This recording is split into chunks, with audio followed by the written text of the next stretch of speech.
Good morning, student. Today is Friday, 3rd July 2020.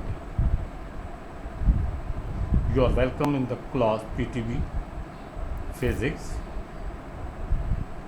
Unit 11 Sound. Yesterday we learned that what is sound, how it is produced, how it travels, how it transmitted, and one thing more, that it needs only material medium to travel. Moreover, we studied the velocity of sound in different material, in solid, in liquid, and in air. Today we are going to study about the characteristic of sound, that what are the factors on which sound depends. The first factor is loudness.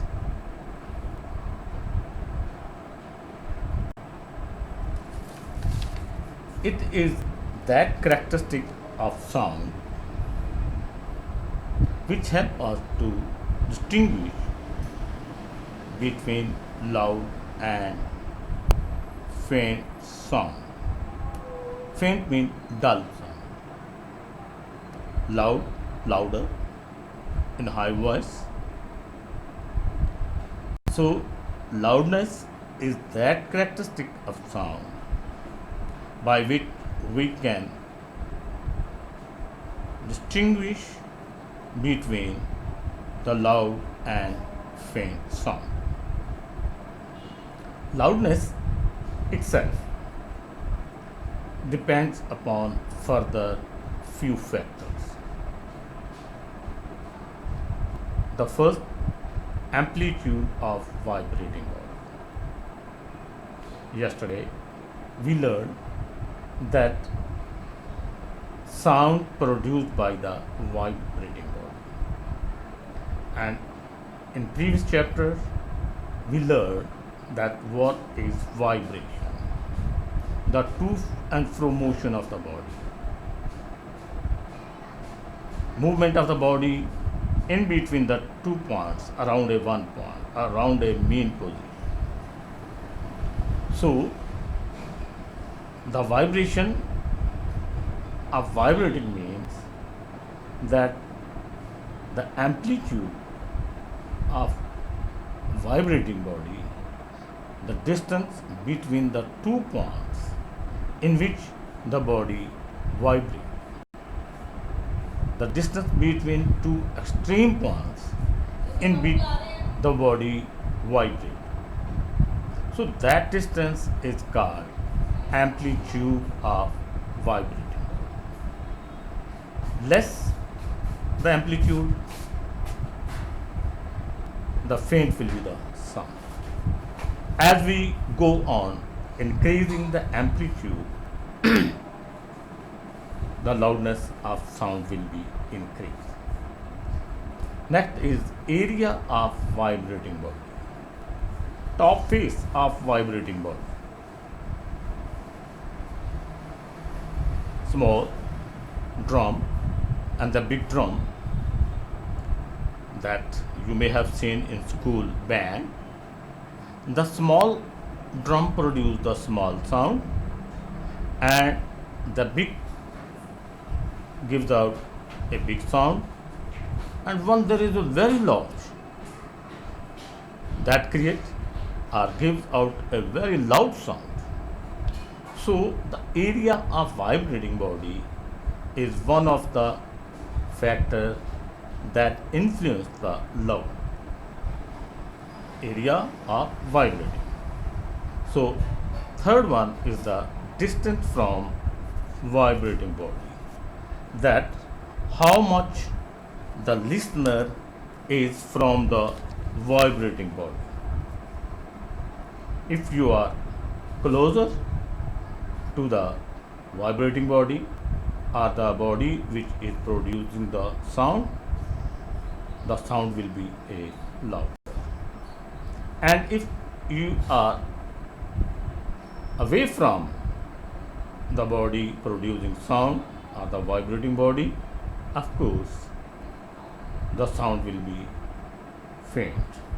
As you go away from the body, gradually increase the distance, of course the sound will become faint, and the time will come you will not be able to hear a further sound.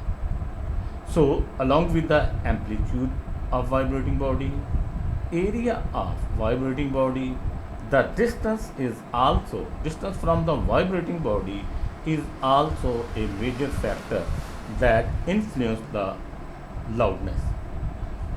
There is one more that which is not written in the book, but you must have to note it. That is the direction of the wind. Direction of the wind is also plays an important role in the loudness. If you are in the direction of the wind, the sound you will hear will be the louder. But if you are in the opposite direction of the direction of wind, of course you will have a less loud sound. I mean that the soundness, the quantity or the amount of the loudness will be the smaller.